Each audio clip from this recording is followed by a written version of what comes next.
Hi, everyone. I'm Dave Smith. You're in No Kill in Motion. I'm here with Alan Rosenberg from the New Jersey Animal Observer, Aubrie Kavanaugh from No Kill Huntsville, and Shirley Marsh from Yes Biscuit.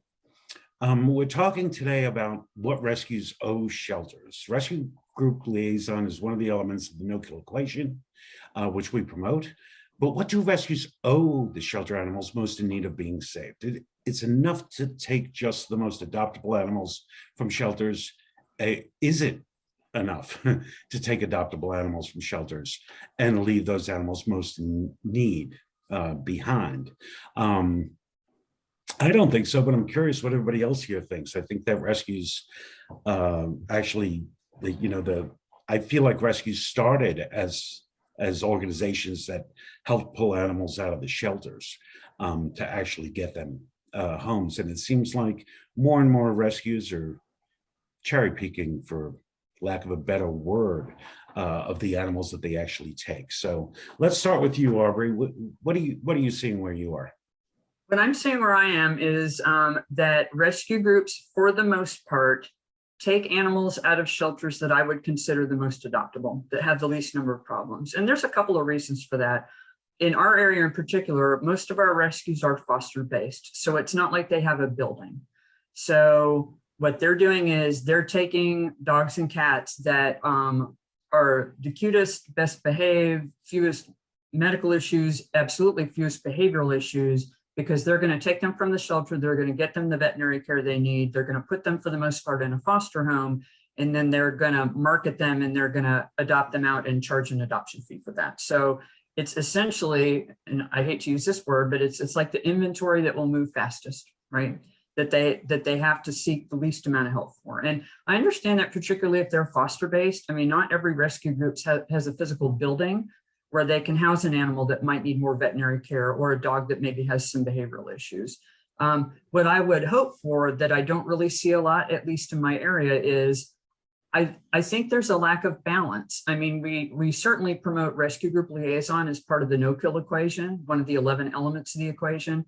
But what I'd like the rescues to do, is for every X number of animals they take that are easier, I want them to take at least a few that are harder, because those are the ones that actually are in greatest need of help. So if they take all the easiest ones, those are the ones that we're going to get adopted from the animal shelter anyway. So for every 5 easy dogs they take, I want them to take at least 2 or 3 dogs that have more challenges, because otherwise they're just leaving at the shelter the animals that are in need of the greatest help. Right. And, I mean, I'll say in Colorado, I see some great rescues that actually take these difficult dogs. And what I see is rescues that seem to take more difficult dogs, and then some that take no difficult dogs. And I think it needs to be spread out, right? Like you said, there should be some horse trading with shelters, right? Hey, if you give me, 3 dogs that I can actually kind of drive revenue so I can help the 4th dog, that would be really great. I think that's the way they should do it. I know I've said that before. Shirley, what do you think of this? I'm in agreement largely with what's been said already, but I would go further and say that if rescues don't believe that their local shelter is capable of placing fluffy white kittens, lap dogs, and purebred pets, then they need to advocate for systemic change, because the shelters should easily be able to place those animals.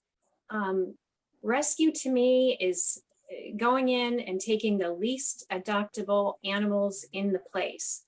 Otherwise, how is it different than pet flipping?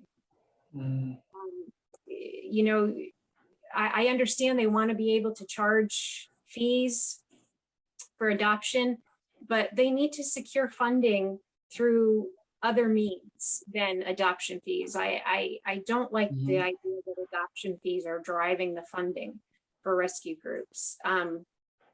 They should be able to have someone working on fundraising for them that says, look, we take adoptable animals in the place, help us. Hey, and Hey, I know it was either Shirley or Aubrie, and I don't remember which one of you wrote this. I'm sorry, but one of you actually wrote about what you just said, Shirley, is that like we shouldn't need adoption fees at all. Was that one of you? I did a blog about there's a group in Fayetteville, Arkansas. It's called House of Little Dogs, and they don't charge an adoption fee at all. Now, a lot of times what people will do is they'll want to donate, and they'll donate whatever they want, but they don't have a set adoption fee because their whole thing is we're more focused on getting these dogs. They help mostly senior dogs and dogs with behavioral issues that were scheduled to be euthanized in shelters. So their whole thing is we're more focused on getting the right placement than we are on money.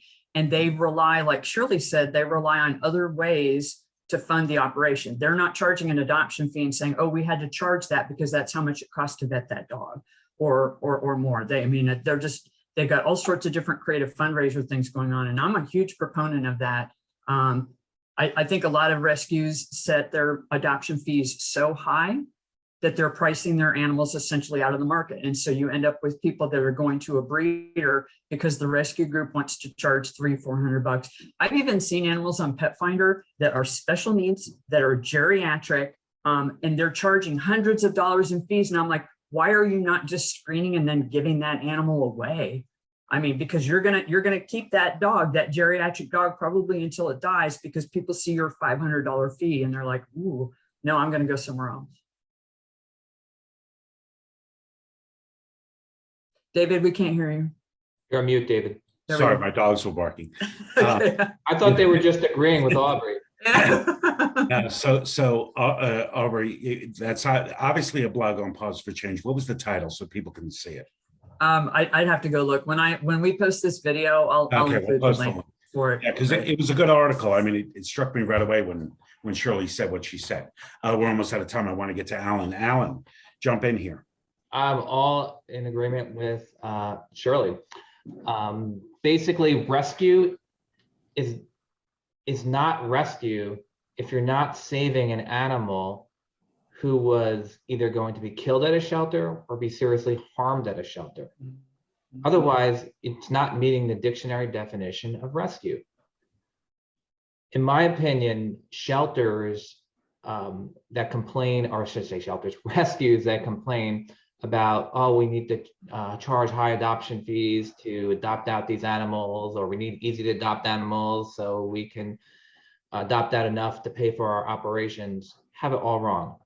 As Shirley said, they need to be running by donations, charitable contributions.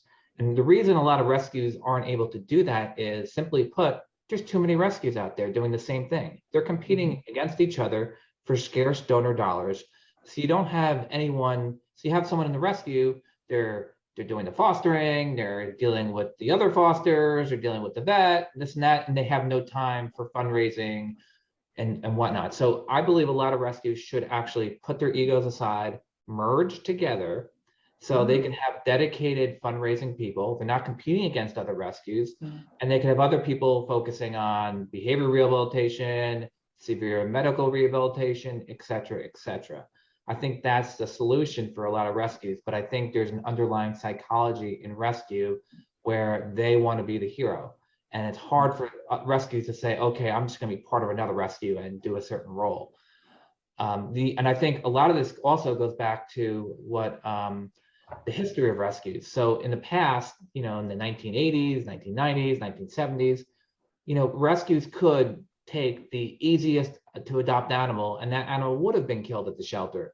But at least here in the Northeast, that's not the case anymore. The easiest to adopt animals, most shelters are adopting out, or there's about a dozen other rescues that are going to take the animal. In fact, it's so bad now that a lot of the rescues actually get the easy to adopt dogs before they even hit the adoption floor. So adopters don't even have a chance to adopt them.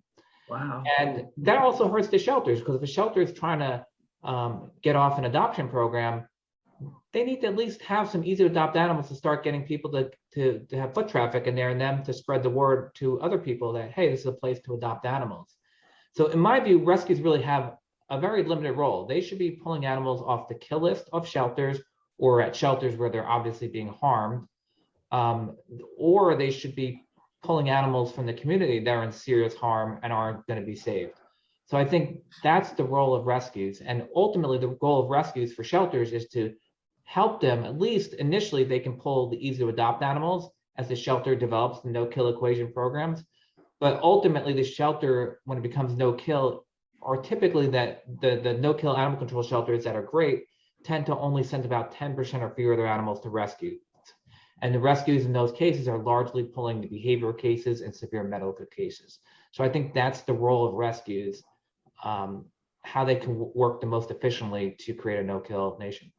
Yeah, well, this has been great. Yeah, I mean, I think there was a lot to think about there, and it's funny because we actually generally talk about shelters in no-kill, right? Because shelters is probably the most dangerous place for pets in America today, for healthy and treatable pets anyway. But rescues do have responsibility there. But we're out of time. Thank you, everybody. We'll be back next time. This is Davyd Smith. I'm here with Alan Rosenberg from New Jersey Animal Observer, Aubrie Kavanaugh from No Kill Huntsville, Shirley Marsh from Yes Biscuit. This has been No Kill in Motion. We'll see you next time.